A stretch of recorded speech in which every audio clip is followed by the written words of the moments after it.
오늘 말씀은 요한복음 6장 1절로 15절까지 말씀입니다. 말씀이 시작하자마자 예수님께서 제자를 시험하셨다 하는 내용이 나옵니다.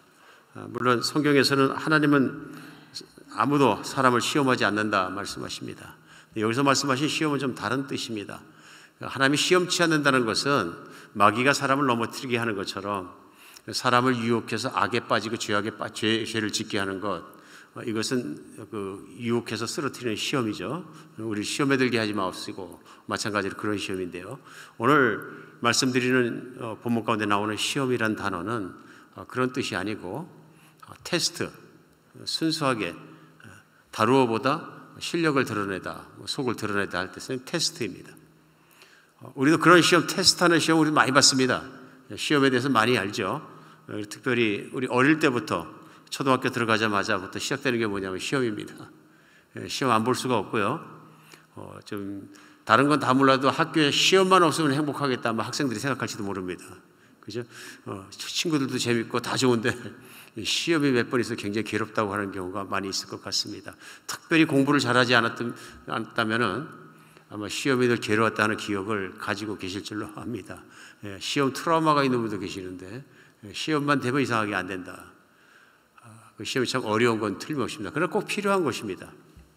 왜냐하면 시험을 통해서 주관적으로 자기 안에 있는 어떤 지식이나 모든 것들이 객관적으로 드러나기 때문에 그렇습니다. 드러낼 수 있는 방법이 그밖에 없거든요. 그 사람 안에 있는 알고 있는 지식이나 모든 걸 드러낼 수 있는 길이 되는 거죠. 또 그것을 알아야 그 사람이 어느 수준에 서 있는지를 판단할 수 있고 판단이 돼야지 거기에 따라 조처할 수 있기 때문에 만들어 놓은 것이 시험인 것 같습니다. 오늘 예수님께서 본문 가운데 보면은 디베라 갈릴리 바다 건너편으로 가셨는데 큰 무리가 바다 건너편까지 쫓아옵니다.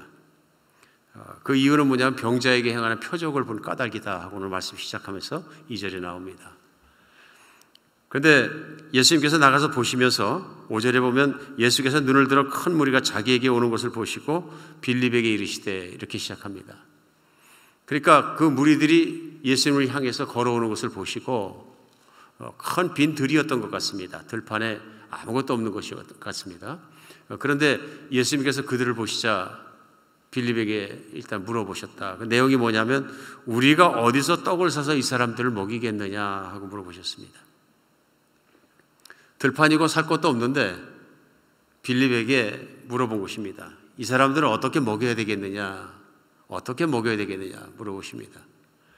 오늘 예수의 마음속에 그 사람들을 보는 순간에 그들이 배고프고 지치고 기진한 것을 아시고 먹일 마음이 있으셨던 것입니다. 먹일 마음이 있는데 어떻게 먹여야 되겠느냐 빌립에게 물어봅니다. 그러자 6절에서 그 질문하신 그 의도가 무엇인지를 사도 요한은 풀어주고 있습니다. 그 내용이 뭐냐면 이렇게 말씀하시면 친히 어떻게 하실지를 아시고 빌립을 시험하고자 하심이라. 예수님이 그들을 먹이실 것인데 우리 주님께서 그들을 먹이시기 이전에 제자 빌립에게 물어보신 이유는 빌립을 테스트해 보셨다고 말씀하십니다. 오늘 여기서 오늘 본문 말씀이 우리에게 질문을 합니다. 예수님은 빌립의 무엇을 테스트하셨을까? 그렇지 않습니까? 오늘 빌립의 속마음이 드러날 수 있도록 자기 생각을 말할 수 있도록 질문을 해서 기회를 주시는 것은 너는 어떻게 생각하느냐 하고서는 지금 속마음을 시험하시는 걸 알 수 있습니다. 빌립의 답변이 금방 나옵니다. 7절에 보면 빌립이 대답하되 각 사람으로 조금씩 받게 할지라도 200데나리온의 떡이 부족하리이다 얘기합니다. 바로 나옵니다. 이걸 보면서 제가 느낀 것이 있습니다. 우리 빌립과 같은 과에 속하신 분들이 많이 계시겠다. 즉시 대답할 수 있는 머리, 참 좋은 머리입니다. 제가 왜 그렇게 생각하느냐 하면요, 제가 늘 지나다니면서도 이렇게 보고 또 섬기시는 거 보면서도 신기하게 느끼는 것이 그것입니다. 주방에서 교회를 수백 명 밥을 하시고 반찬을 하시는데 보면 반찬이 이만큼 하시는데 그거 뭘 재고 그러시는 것도 아니에요. 막 묻히시는데 뭐 양념을 착착 넣고 착착 묻혀내시니까 어떻게 저렇게 하면 몇백 명이 맛있게 먹을까? 그런데 맛있어요. 이게 천재다. 제가 그런 생각을 했어요. 천재다. 한국에서도 그러지 않습니까? 요즘 여기서도 그런 것 같은데 가마솥 꼴고 밥하는 분들이 진짜 요리사다 그러면 큰 가마솥에 수많은 사람들의 분량을 뭘 이렇게 하면서도 맛있게 한다는 것이 보통 일이 아니거든요. 집에서 뭐 2인분, 3인분 하는 거는 자기가 그렇게 해서 맞춘다 하더라도 그것만 봐도 그런데 여러분 한번 만 명의 식사를 한번 생각해 보십시오. 오늘 장정만 5천 명이 먹어야 됐었는데요. 아마도 10,000명은 넘지 않았을까 싶습니다. 최소한 10,000명의 식사를 먹는다. 10,000명을 먹이려면 얼마가 있어야 되겠느냐. 그것도 참 어려운 문제 아닙니까? 그렇죠? 생각해 보면 금방 얘기합니다. 200데나리온 갖고도 조금씩 배부른 것은 아니고 조금씩 그저 끼니를 면할 정도로 먹일 수 있습니다. 그런 얘기입니다. 여러분은 10,000명 먹이려면 얼마 들 것 같습니까? 점심을 한참 계산하셔야 됩니까? 빌립이 빠른 사람입니다. 탕 얘기할 때 조금씩만 떡을 나눠줘도 200데나리온 듭니다. 한 데나리온이 한 사람의 임금입니다. 오늘날 쉽게 계산하면 100불이라고 하면 되는 거죠.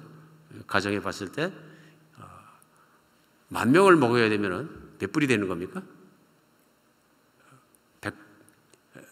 전 계산을 못 하겠는데 10,000명을 먹이려고 그러면 몇 사람의 임금이 필요한 것입니까? 며칠 분의 임금이 필요한 것입니까?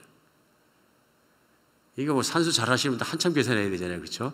빌립이 어떻게 이것을 저는 깜짝 놀랐어요. 그러냐면 계산기가 없습니다. 주판도 없습니다. 구구단도 없습니다. 이해하시겠어요? 똑똑한 사람입니다. 머리 좋은 사람입니다.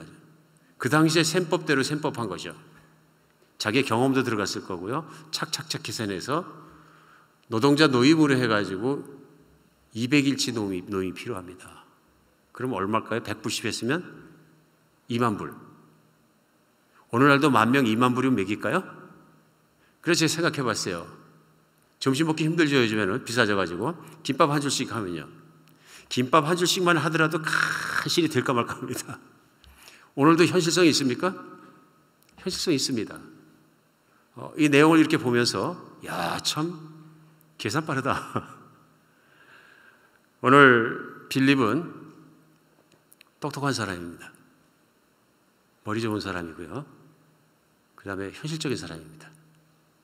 우리 예수님 물어보실 때 이 많은 사람들을 어떻게 먹여야 되겠느냐, 그런 현실을 파악했습니다. 사람이 몇 명쯤 되고 얼마쯤 있어야 되고 어떻게 먹여야 된다. 그래서 또 다른 현실을 파악하죠. 우리에겐 그 돈이 없다 입니다. 제자들에게는 20,000불이라는 돈이 없습니다. 한 사람이 200일을 일해 모으는 큰 목돈을 우리가 가지고 다니지 않습니다. 없습니다. 또 현실을 보겠죠. 현실적인 사람이니까 들판이라 살 곳도 없습니다. 그러므로 우리는 먹일 수가 없습니다. 오늘 빌립은 정확하게 현실을 간파하고 그것을 계산해내고 결론을 내리고 있습니다. 오늘 예수님의 질문이 이것이었을까 하고 생각해 볼 필요가 있습니다. 어떻게 우리가 이 사람들을 먹이겠느냐. 예수님은 질문이 그것이거든요. 어디서 떡을 사서 이 사람들을 먹이겠느냐. 어떻게 먹이겠느냐. 오늘 빌립의 답변 속에서 나오는 것이 있습니다. 그것이 뭐냐면 빌립이 답변할 수 있는 모든 지식과 모든 걸 총동원해서 결론을 딱 맺습니다. 먹일 수 없습니다. 그런데 계산의 근거는 이것이고 현실적인 문제는 이것입니다. 그 문제의 현실을 정확하게 간파하고 본 사람이다 하는 것입니다. 한 가지 큰 것을 놓치고 있습니다. 물어보신 분을 빼놓고 있습니다. 예수님을 완전히 빼놓고 있는 것이죠. 이것이 아마도 빌립에게 예수님께서 질문하신 이유가 아닌가 싶습니다. 빌립은 예수님을 만나서 신앙의 고백이 있는 사람입니다. 요한복음 6장입니다. 1장에 시작하자마자 빌립은 예수님을 만나고 예수님께서 구약 성경 전체를 통틀어서 말씀하시고 기대케 하시고 그때와 그날이 오면은 하늘에서 이 땅에 오시어서 하나님의 나라로 인도하실 바로 그 메시아가 예수님이라는 것을 믿기 시작한 사람입니다. 그래서 친구 나다나엘을 찾아가서, 고향 친구죠, 찾아가서 그에게 모세가 말한 선지자들이 말한 그 선지자를, 바로 그 메시아를 내가 만났다 얘기합니다. 그러니까 신앙 고백이 있고 신앙이 있는 사람입니다. 그럼에도 불구하고 오늘 이 질문 앞에서 드러난 것이 무엇이냐 하면요, 그 철저하게 믿지 못하는, 속 깊이까지 믿지 못하는 빌립의 믿음의 허점이 확 드러나 버렸습니다. 똑똑합니다. 빨리 고백할 수 있고요, 빨리 알아볼 수 있고요, 빨리 깨달으면 모릅니다. 근데 문제는 뭐냐면 예수님을 믿는 것만큼 바라보지 못하고 있다는 것을 분명히 드러납니다. 여기까지 하시고 빌립과 대화하시는데 오늘 말씀은 진행되면서 안드레가 어느 소년 하나를 데리고 보리떡 5개와 물고기 2마리를 주님 앞에 가지고 왔습니다. 이 소년이 보리떡 5개와 물고기 2마리가 있는데 이게 무슨 도움이 되겠습니까 혹시? 하고 예수님 앞에 드렸어요. 그러자 예수님께서 그 떡을 가지고 감사기도 하시고 제자들에게 다 나누어 주라. 그랬더니 모든 사람을 앉게 하고 나누어 줬더니 모든 사람이 배불리 먹고 12광주리가 남았더라. 빌립의 말대로 떡으로 욕이나 때울 정도로 겨우 간식 때울 정도로 하나하나 나눠져도 200데나리온이 드는데 예수님께서 먹이실 때를 보니까 광주리가 끝이 없이 나와서 다 먹고 12광주리를 거뒀다. 오늘 말씀입니다. 오병이어 기적은 교회 다니신 분들은 수도 없이 들었고요, 복음서도 사복음서에 다 나옵니다. 중요하니까 나온 거죠. 근데 오늘 말씀 속에서 우리가 볼 수 있는 것은 빌립으로부터 시작해서 얘기를 시작하신 내용입니다. 오병이어로 기적을 베풀어 주시고 하나님의 기적을 깨닫게 하고 알게 하시고 보여주신 것도 중요한 일이지만 오늘 빌립에게 행하신 말씀을 보면서 특별히 우리에게 중요한 말씀이라고 저는 느껴집니다. 왜냐하면 제자가 아무리 따라다니고 신앙의 고백만 가지고도 깊이 깨닫지 못하면 주님의 뜻을 이해하지 못하기 때문에 결국은 불신앙에 믿지 않는 사람의 행동과 일을 하게 돼서 그게 죄거든요. 죄는 다른 것이 아니라 하나님의 뜻에 반대되게 혹은 하나님의 뜻과 관계없이 자기의 뜻대로 살아간 모든 것이 다 죄인 것이죠. 오늘 그래서 죄를 질 수밖에 없는 죄의 길로 들어갈 수 있는 것을 보여주신다고 저는 믿으십니다. 오늘도 우리 살아가면서 많이 그런 것 같습니다. 왜 그러냐면은 어떤 상황이 닥치게 되면은 대개 우리는 상황만 보입니다. 어려움만 보입니다. 그렇잖아요? 그걸 해결하는 문제만 붙잡고 기도 제목으로 하나님께 기도하게 됩니다. 그러나 그 문제와 함께 걸려있는 그 문제를 향한 하나님의 뜻에 대해서는 우리는 구하려고 하지 않습니다. 해결해 주시면 됩니다. 해결해 주시면 됩니다. 그러니까 해결되는 것 이것만 붙잡고 매달리게 되는 것이죠. 오늘 예수님께서는 오병이의 기적으로 문제를 해결해 주셨습니다. 이 문제는 예수님 없이는 해결이 안 되는 문제입니다. 어차피 안 되는 문제이고 불가능한 문제입니다. 그래서 사람이 머리로 헤아리고 알 수 있는 것은 상황을 파악하는 것까지입니다. 상황이 인간의 힘으로 안 될 때는 인간이 하는 걸 뭐냐면 그냥 무릎 꿇는 것이죠. 상황에 순종하고 무릎 꿇어버리고 이제 끝나는 것입니다. 그런데 예수님은 그 모든 상황도 다스리는 주인이신 것을 오늘 보여주십니다. 보여주십니다. 오늘 말씀 속에서 저희가 볼 수 있는 것이 있습니다. 믿음이라는 게 무엇인가 하는 것입니다. 정말 믿음이라는 게 무엇인가? 오늘 믿음은 일상이다. 삶이고 환경 속에서 우리가 일상 살아가는 것이다 하는 것을 오늘 깨닫게 하십니다. 배가 고프고 먹을 것이 없고 돈이 없는 건 일상입니다. 근데 그 일상의 문제 속에서 개입하시고 해결해 주신 분은 예수님이십니다. 그런데 떡을 먹이신 것도 중요한 일이고 감사한 일입니다. 더 중요한 일이 있다는 것입니다. 그러니까 우리가 매일매일 사는 일상도 내가 살아가는 일상보다 더 중요한 것이 있다. 그것이 뭐냐면 하나님을 만나서 하나님을 따라가며 하나님의 뜻을 알고 사는 것이다 하는 것입니다. 뜻을 알고 사는 것이다. 오늘 말씀 중에서 이렇게 생각해 본 것이 그것입니다. 우리도 그러므로 일상 중에서 오병이어를 체험할 수 있다는 것입니다. 체험하고 있고요. 오늘날도 오병이어의 기적이 일어납니까? 예, 일어납니다. 여러분의 인생에 오병이어의 기적이 있으십니까? 예, 있습니다. 제가 신방 다니면서 얼마나 그걸 느끼는지 모릅니다. 예.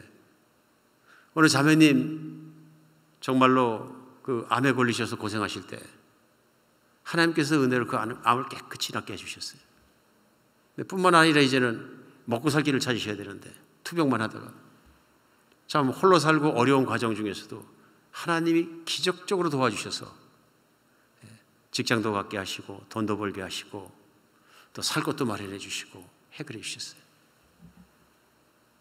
시방을 가서 만나서 이렇게 거길 들어갔을 때 저에게 남다른 감격과 남다른 기쁨이 있었어요. 왜냐하면 그 고난의 과정을 제가 옆에서 보고 알 수 있으니까 그 고난의 과정을 지나가게 하시는 하나님을 제가 거기서 만나는 거죠.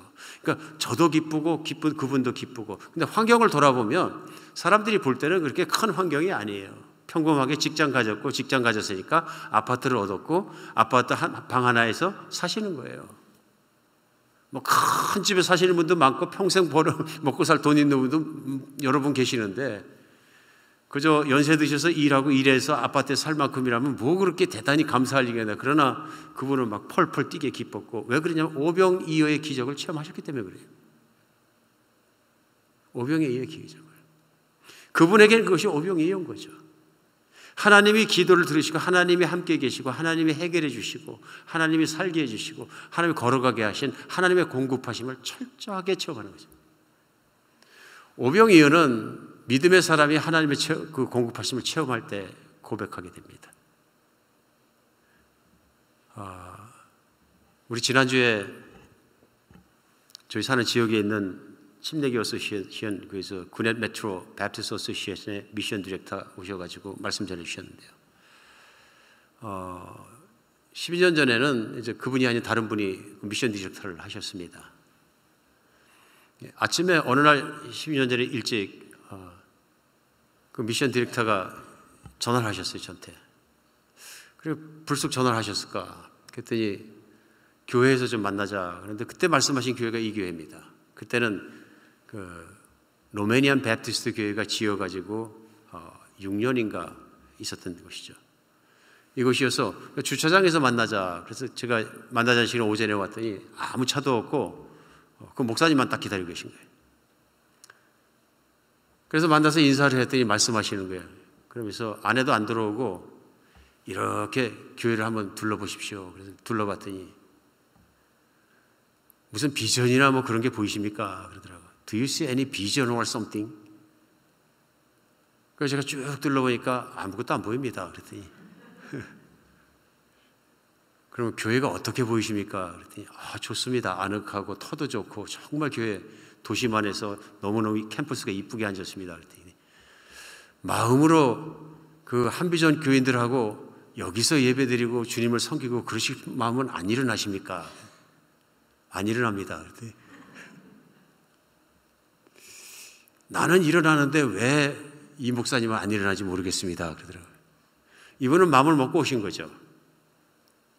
교단에서 많이 도와줄 수는 없지만 로마니아 교회는 교회가 커져서 다른 데로 이사 가야 되게 생겼고 나중에 알고 보니까 여러 교회 중에서 미국 교회, 한국 교회만 이제 한비전 교회가 좋겠다 마음속으로 이렇게 결심을 하고 계셨던 거예요. 그리고 목사한테 믿음이 있는가 없는가 시험하러 오신 것 같습니다. 그랬더니 목사가 믿음이 없어요. 저는 교회가 왜 안 보였느냐 하면요, 저하고는 관계가 없기 때문에 안 보였습니다. 담을 쌓고 나니까 아무리 좋은 교회를 보여줘도 안 보이는 거예요. 여러분, 교회를 개척하고 섬기고 있는 목사한테 이런 교회를 보여준다는 건 엄청난 환영을 가질 수 있거든요. 이게 비전입니다. 그럼 막 그럴 수 있는데 제가 바로 빌립과다 그런 생각을 오늘 말씀을 앞에 놓고 생각했습니다. 내가 빌립과구나. 머리는 빨리 돌고 결심은 빨리 내리고 그 소속이구나. 저는 늘 거기서 개척해서 교회가 이전까지 올 때 늘 생각을 했습니다. 성도님들이 좀 늘어나시고 있었던 렌트했던 건물이 좀 비좁아지고 했을 때 이사를 가야 된다는 건 철저히 알고 있었지만은 정도 늘어나서 앉기 힘들면 여기보다 더 건물이 안 좋은 데 가서 렌트를 하면 평수가 넓어질 거고 평수가 넓어져서 그래도 안 되면 공장 같은 데 들어가서 부서진 공장 안 쓰는 공장 찾아가지고 그저 거기 철의자 다 놓고서는 그냥 좀 고쳐가지고 성도님들하고 고쳐가지고 그냥 하면 되지 교회 그 재정이나 교회 건물에 얽매이지 말자. 그 생각을 늘 가지고 있었어요. 그 생각에 붙잡혀 있으니까 그것이 더 합리적이고 현실적이고 맞는 생각이다. 또 뭐 헌금하자고 성도님들 힘들게 하고 그런 것도 좋은 일이 아니다. 그런 생각을 가지고 있으니까 아무리 좋은 교회 보여주어도 감동이 안 오는 겁니다. 그런 믿음 없는 목사를 데리시고 이 지역에 있는 그 디렉터께서 이제는 건물 안으로 들어갑시다. 그러더니 키를 열고 문을 들어오셔가지고 앞에 앉아서 기도를 한번 해보십시오. 그러더라고요. 기도를 한번 해보십시오. 그래서 기도하고 말씀하십시오. 기도하는데 자꾸 그분이 그러시니까 혹시 하나님께서 여기 주시려고 작정하셨나? 그런 마음이 들기 시작했습니다. 이건 내 생각이 아니라 하나님의 생각이 다르신지도 모르겠다. 그때서야 정신 차리고 마음이 들기 시작하니까 내가 교회의 터나 교회의 건물을 놓고선 심각하게 하나님 앞에 매달리고 기도하지 않았구나.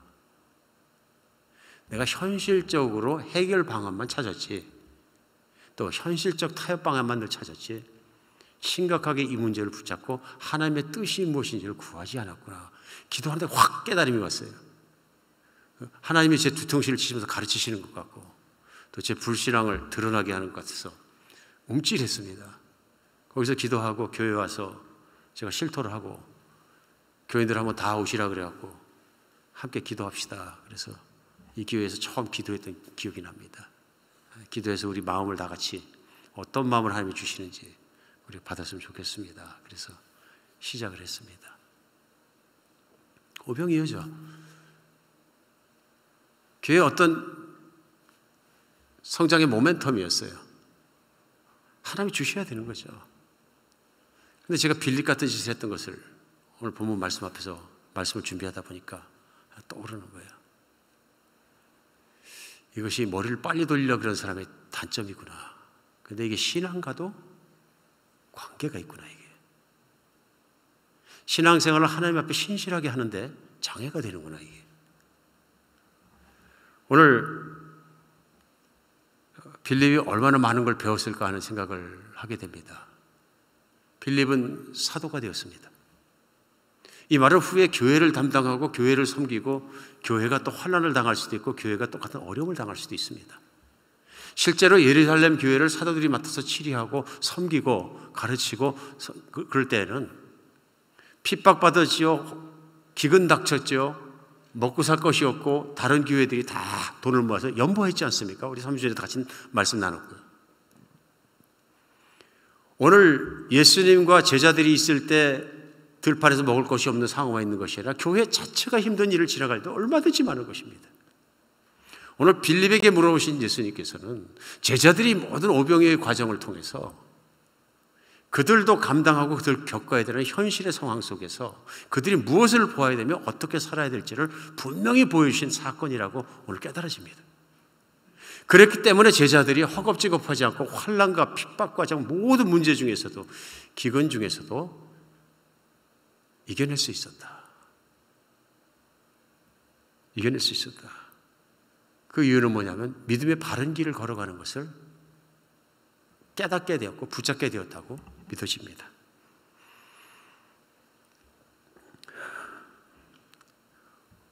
제자들이 이것을 배우지 못했다면 제자들이 끝까지 사역을 감당할 수 없었을 것입니다. 오늘도 우리가 일상을 살아가면서 많은 상황을 겪습니다. 신앙생활이 결국은 그런 일상 중에서 예수님과 함께 사는 것이고 예수님을 따라 사는 것 아니겠습니까? 믿음 생활이 뭡니까? 안 믿는 사람하고 차이는 무엇입니까? 예수님이 계시냐 안 계시냐? 예수님을 따라 사느냐 안 사느냐 하는 문제일 뿐입니다. 그러므로 예수님의 뜻을 따라보고 예수님을 통해서 보는 것은 너무나 중요합니다. 예수님을 빼놓고 생각하고 예수님을 빼놓고 살면 불신앙이고요. 그러니까 구약에 나오는 역대 불신앙의 사건이 무엇이냐면 바로 가데스 바네의 사건입니다. 이스라엘 백성이 출애굽해서 광야에 가서 광야를 지나서 이제는 가데스 바네에 와서 들어가고자 하는 가나안을 들어가는 것을 목전에 두고 있을 때입니다. 이 가나안을 목전에 두고 있을 때 정탐꾼을 보내자 건의를 해서 12명의 정탐꾼을 보내게 되는 거죠. 우리가 합니다. 10명은 돌아와서 현실적이고 객관적인 판단을 이야기했습니다. 좋은 땅이다. 굉장히 좋은 땅이고 그 말이 맞다. 그런데 그 땅은 견고한 땅이다. 어마어마한 사람들이 지키고 있고 어마어마한 군사 장비와 어마어마한 성벽들이 있고 그렇기 때문에 우리가 들어가면 비교해 보면 우리는 완전히 메뚜기 같다. 맞는 말입니다. 이건 철저하게 팩트입니다. 여기서 잘못된 건 하나도 없습니다. 다 사실입니다. 그렇죠? 그러니까 두 사람 빼놓고는 모든 이스라엘 사람들이 설득당했죠. 다 울고불고 난리 난 거 아닙니까? 하나님을 가장 분노하게 했던 것. 그게 뭡니까? 하나님을 빼놓은 것입니다. 자기들은 똑똑하고 자기들은 영리하고 자기들은 모든 걸 판단해서 결론을 내렸지만 거기서 하나님 가장 중요한 것을 빼놓은 거죠. 하나님을 빼놓은 것입니다. 이 사건은 두고두고 이스라엘 역사에 영향을 미치는 큰 사건이었습니다. 어쩌면 이것이 인간의 속에 있는 인간의 속성 안에 있는 하나님을 배제하려고 하는 하나님을 밀어내려고 하는 그 본능 속에서 나오지 않는가. 우리 그렇게까지 생각해 볼 수 있을 것 같습니다. 60만 분의 2 오직 두 사람만이 옷을 찢고 사람들 앞에 나서 울고불고 선포합니다. 하나님이 함께 계시면 저들은 아무것도 아니라 우리 밥이라. 우리가 메뚜기가 아니라 저들이 우리 밥이라 얘기합니다. 하나님을 쳐다보고 하나님의 뜻을 통해 바라보는 것과 하나님이 우리를 거기 살도록 뜻을 세우셨다면 우리는 괜찮다고 분명히 믿는 것입니다. 점령할 것이라고. 오늘 말씀 중에 빌립에게 물어오신 질문이 전 그것이라고 믿습니다. 상황은 안 됩니다. 예수님을 빼놓고 계산해서도 안 되는 것입니다. 그러나 예수님 앞에 예수님을 믿음으로 말씀드렸던 사람이 안드레인 것 같습니다. 느끼기에 확신은 없지만 예수님께서 오병이어를 하실 거다 이런 확신은 없지만 어떤 방법이로든 예수님이 먹이실 수 있다. 그렇죠?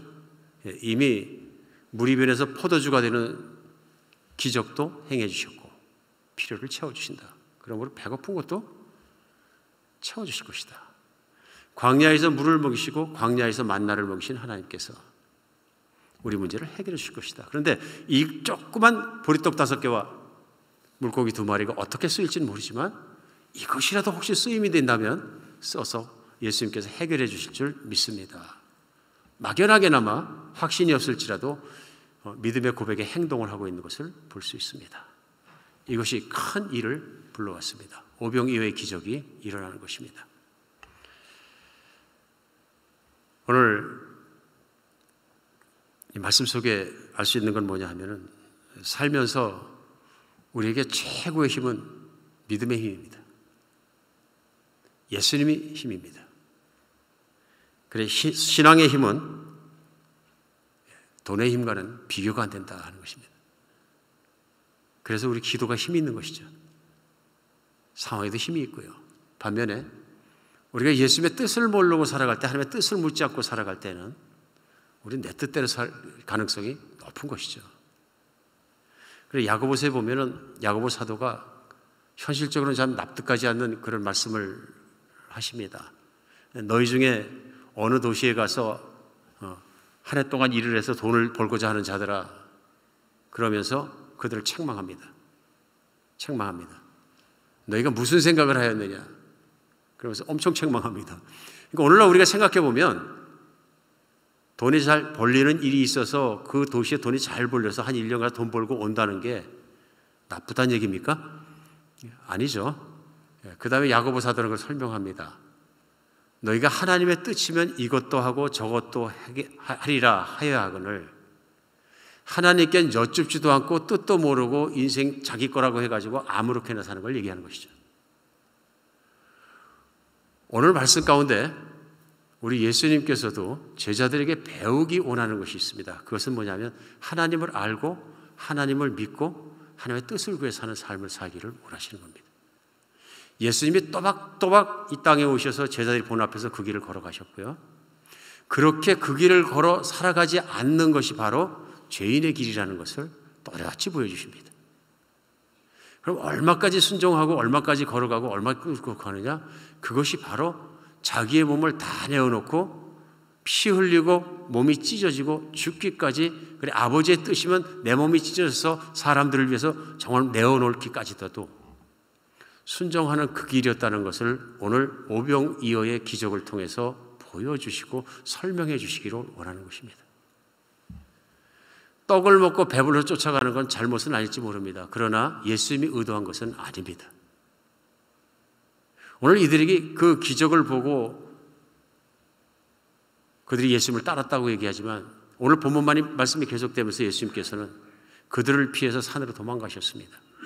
후일 그들이 다시 따라오게 됩니다. 우리 다음 주에도 나누게 되겠습니다만은, 그러자 그들에게 진실을 말씀하십니다.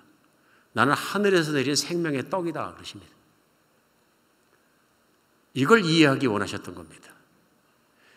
너희가 내 살을 먹고 내 피를 마시면 살려니와 그러지 않으면 죽을 것이다. 내가 나의 모든 것을 다 찢어서 내 살까지도 너희에게 주고 너희에게 먹게 하겠다. 이것이 오병이어라는 얘기입니다. 그 뜻인 거죠. 이 사람들이 이걸 이해할 수가 없었습니다. 제자들이 나중에 이해했겠죠. 바로 그 오병이어의 떡은 예수님께서 그들을 위해서 내리신 몸이었기 때문에 남은 한 조각도 남기지 말고 조각까지라도 모아가지고 버리지 말라고 말씀하시는 귀중한 것이죠. 귀중한 것이죠. 이것은 생명의 떡이다. 나는 하늘로부터 내린 생명의 떡이다. 누구든지 내 말을 듣고 내 말을 믿는 자, 나를 따르는 자, 그래서 나의 정말 사람이 되고 내 뜻을 따라서 사는 자들은 내가 아버지의 뜻을 따라 모든 걸 산 것처럼 살 것이고, 그 사람은 영생을 얻게 되고 뿐만 아니라 그 삶이 달라지고 복을 얻게 되는 길에 대해서 오늘 말씀하시는 겁니다. 떡 먹고 배부리고 기적을 받기 때문에 호기심이든 재미든 배불렀든 기대든 따르는 것 그 자체가 아니라 바로 예수님을 어떻게 따라야 되는가 하는 것을 예수님께서는 분명하게 말씀하시고 보여주는 것입니다. 오늘 말씀 속에서 우리도 인생을 살아가고 특별히 신앙생활을 하면서 정말로 예수님 앞에 바르게 생각할 것이 참 많다고 생각됩니다. 때때로 인생을 살면서 우리 낙심합니다. 내가 능력이 없기 때문에, 돈이 없기 때문에, 체력이 약하기 때문에, 여러 가지 이유 때문에도 우리는 상황에 부딪히면 내가 극복할 수 없을 때 낭망하고 좌절합니다. 생각해 보면 내가 겪는 환경 속에서 하나님께서 공급하시고 오병이어의 기적을 계속 베풀어 주시는 것도 중요하지만, 내가 겪은 고난이면 고난대로, 내가 겪은 부족하면 부족한 대로, 내가 연약하면 연약한 모습 그대로 하나님의 뜻이 무엇인지를 구하는 것이 더 중요하다는 것입니다. 이 고난 속에 담겨진 하나님의 뜻을 구하고, 내가 이 고난을 넘어가도록 하나님께서 붙잡아 주시는 건가, 나를 가르치시는 것인가, 나를 겸손케 하시는 것인가, 하나님의 뜻을 구하는 것이 더 필요합니다. 사도 바울은 고난 중에 자기의 병을 고쳐주셔야 하는 하나님을 향해서 깨달았습니다. 하나님께서 나를 겸손하게 하시려고, 나를 연약하게 하셨고, 내가 연약함으로 하나님의 능력이 더 강하게 일어나려고 이렇게 하십니다. 고린도후서 12장에 말씀을 한 내용입니다. 깨달음인 거죠. 주의 뜻을 깨달으니까, 주의 뜻을 따라가게 되니까 인생을 바른 길로 살 수 있습니다. 안 그러면 문제에만 매달렸을 것인데 문제 이상의 것을 보게 되는 것입니다. 오늘 예수님이 오병이어 기적을 위해서 쓴 사람은 어린 소년입니다. 아기입니다. 정말 미약한 자입니다. 누가 큰 사람, 힘 있는 사람, 남자들하고 그 사람들을 사용하고 일을 하기 원하지, 그 힘없는 어린아이가 가진 조그만 도시락 가지고 일하겠습니까? 성경은 하나님께서는 미천하고 연약하고 들어서 잘나고 큰 사람들을 부끄럽게 하신다. 우리가 인생의 어려운 환경과 내가 힘들고 그런 환경이나 내가 부족한 능력과 부족한 실력 때문에 힘든 인생이 있다 할지라도 그것 가지고 환탄만 할 것이 아니라 나를 향한 하나님의 뜻이 분명히 있다 하는 것입니다. 오늘 예수님께서는 다가오는 5,000명 이상의 장정들, 1만 명의 사람들을 사랑으로 바라보셨습니다. 모든 사람을요. 왜 그랬을까요? 이유는 간단합니다. 하나님의 자녀이기 때문입니다. 그냥 누구든 이 땅에 있는 존재하는 인간은 다 하나님의 자녀입니다. 하나님의 형상을 닮은 자녀입니다. 어떤 자녀도 배골고 악에 빠지고 쓰러지고 죽는 것은 하나님의 뜻이 아닙니다. 정말 그런 것이 왜 그러냐 하면은 오늘날도 과학자들이 연구를 하면서 DNA를 기준으로 같은 사람은 찾을 수 없다고 발표합니다. 같은 DNA를 가진 사람을 찾는 것은 확률이 제로다. 과학적으로도 안 된다는 얘기죠. 없다는 얘기입니다. 과거나 현재나 언제를 통틀어서도 DNA 같은 사람은 없다는 얘기입니다. 기가 막힌 것을 증명하지 않습니까? 하나님이 아니고서야 어떻게 이 놀라운 일을 이루겠느냐는 것입니다. 하나님이 그렇게 만드셨기 때문에 각 존재마다 각 개인마다 하나님께서 부여하신 존중함이 있기 때문에 존귀함이 있기 때문에 인간은 존귀해질 수 있다는 것입니다. 하나님의 존귀히 여기시고 하나님이 불쌍히 여기시고 하나님이 사랑하시고 하나님이 자녀라고 하는 것은 사람이 대적할 수 없는 일이다. 오늘 그래서 우리 살아가면서도 나를 향한 하나님의 뜻이 무엇이냐? 내 인생을 향한 하나님의 뜻이 뭐냐? 오늘 일상을 향한 하나님의 뜻이 무엇이냐? 늘 주님의 뜻을 구하고 주님과 함께 걸어가고 하는 것이 인생 중에서 얼마나 중요한 거냐 하는 것을 다시 한번 깊이 생각하는 것이 중요한 것이라고 오늘 말씀 속에서 나누고 싶습니다. 어떤 환경이냐, 어떤 조건이냐, 내가 어떤 상태로 살아가냐가 중요한 것이 아니라 내가 하나님께 뜻을 여쭙고 그 뜻을 알고 뜻을 따라서 늘 그 따라가고 있느냐 하는 것입니다. 오늘 하나님 안에서 같이 그렇게 갈 수 있는 여러분과 제가 됐으면 좋겠습니다. 실패도 뜻이 있고 고난에도 뜻이 있고 성공에도 뜻이 있고 우리 하나님의 모든 길과 뜻이 있습니다. 정말 가지 않아야 되는 길은 묻지 않고 가는 길입니다. 내 마음대로 가는 길입니다. 이 길이 불신앙의 길이고 죄인의 길이고 내 뜻대로 사는 길이 어떤 길인지를 우리 생각하게 됩니다. 우리 금년 들어 첫 번째 암송하신 구절을 기억하시나 모르겠습니다. 갈라디아서 6장 7절 8절 말씀인데 스스로 속이지 마라. 그렇게 시작하죠. 사람이 무엇을 심든지 심은 대로 거두리라.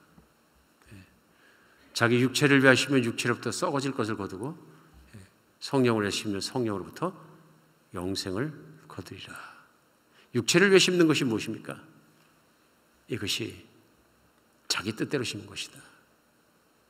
자기 하고 싶은 대로 자기 소견대로 자기 생각대로 인생을 살아버리는 것이다. 그러나 성령을 위해서 심는 자는 내 안에 있는 하나님의 뜻을 구하고 내가 모든 것 속에서 한 발 한 발 걸어가는 것은 영생을 거두는 것이다. 그것이 하나님이 원하는 것이다. 오늘 마찬가지로 영생의 떡, 정말 예수님이 내려주신 예수님의 몸 영생의 떡을 먹으라고 오병이어 기적을 일으키셨는데 육신의 떡을 먹고 육신처럼 기뻐하게 되면 그 사람들이 다 떠나가게 됩니다. 우리 다음 주에 또 말씀을 하면서 나누겠습니다. 다 떠나갑니다. 가데스 바네아에서 모든 사람이 쓰러진 것처럼 다 떠나갑니다. 말씀을 받아들일 자리가 없기 때문에 그렇습니다. 그러나 예수님을 깊이 믿고 정말 생명의 떡을 먹고 그 길을 따라갈 수 있는 여러분과 제가 되었으면 좋겠습니다. 기도하겠습니다. 예, 하나님,